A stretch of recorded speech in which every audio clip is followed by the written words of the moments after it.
Bang, sebenarnya Pulau Sipadan dan Legitan itu punya Indonesia atau punya Malaysia? Kira-kira sebenarnya pulau ini milik siapa ya? Yuk kita bahas. Permasalahan ini dinamakan dengan sengketa Sipadan dan Legitan, yang mana Indonesia dan Malaysia terlibat perselisihan atas hak milik dari dua pulau di Selat Makassar. Pulau tersebut yaitu Pulau Sipadan yang memiliki luas 50.000 meter persegi dan juga Pulau Legitan yang memiliki luas 18.000 meter persegi. Permasalahan ini bermula pada tahun 1967 ketika Indonesia dan Malaysia ingin membuat data tentang perbatasan dari masing-masing negara. Ternyata baik Indonesia maupun Malaysia sama-sama memasukkan Sipadan dan Legitan ke dalam wilayah negara mereka. Akhirnya Indonesia dan Malaysia pun sepakat agar Pulau Sipadan dan Legitan dinyatakan dalam keadaan status quo. Pengertian status quo adalah keadaan tetap sebagaimana keadaan pada saat itu. Artinya pulau tersebut dibiarkan terlebih dahulu dengan keadaan seperti itu tanpa ada campur tangan negara Indonesia maupun negara Malaysia karena persoalan pulau ini masih belum selesai. Tetapi sayangnya terjadi kesalahpahaman antara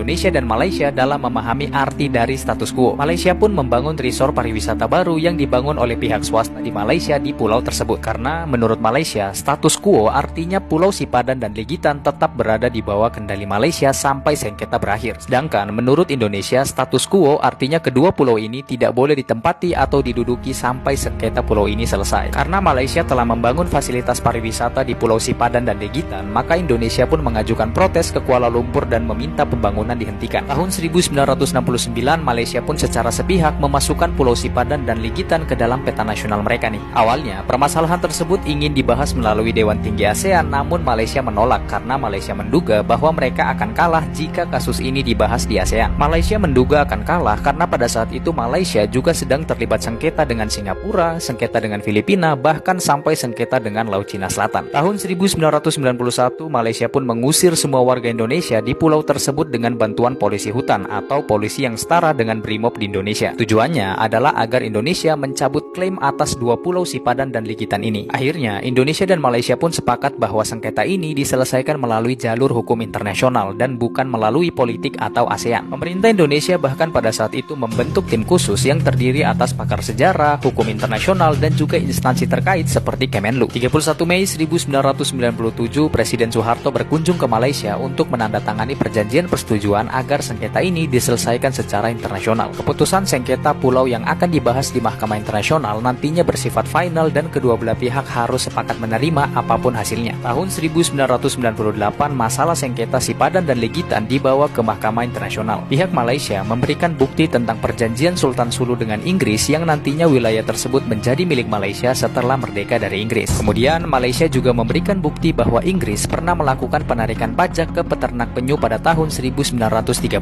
dan ada juga mercusuar dengan tulisan dibangun oleh Inggris. Pihak Indonesia pun mengajukan bukti bahwa pulau ini adalah bagian dari NKRI berdasarkan perjanjian Juanda dengan menarik garis dari lintang tanpa batasan. Indonesia juga memperlihatkan bukti bahwa kapal induk Belanda pernah berpatroli ke sekitar dua pulau itu dengan asumsi bahwa Belanda pernah ke pulau ini, yang artinya pulau ini milik Indonesia. Setelah Malaysia dan Indonesia menyerahkan bukti terkuat atas hak kepemilikan dari dua pulau tersebut ke Mahkamah Internasional, 2 tahun kemudian, tepatnya 17 Desember 2002, Mahkamah Internasional mengeluarkan keputusan sengketa antara Indonesia dan Malaysia ini. Dari 17 hakim, 15 hakim adalah hakim tetap Mahkamah Internasional, 1 hakim perwakilan dari Malaysia, dan juga 1 hakim dari perwakilan Indonesia. Hasilnya, dalam voting dari lembaga tersebut, 16 hakim berpihak pada Malaysia dan hanya 1 hakim berpihak pada Indonesia. Hakim Mahkamah Internasional menolak bukti Indonesia karena perjanjian Juanda hanya mengatur pembagian darat, bukan pembagian laut. Kemenangan Malaysia ini berdasarkan pertimbangan efektiviti di mana ada kedaulatan yang sebelumnya pernah dilakukan oleh Inggris di kedua pulau ini. Kedaulatan yang dimaksud adalah penarikan pajak ke peternak penyu di pulau tersebut pada tahun 1930. Kemudian, Inggris juga pernah melakukan operasi mercusuar di pulau tersebut pada tahun 1960.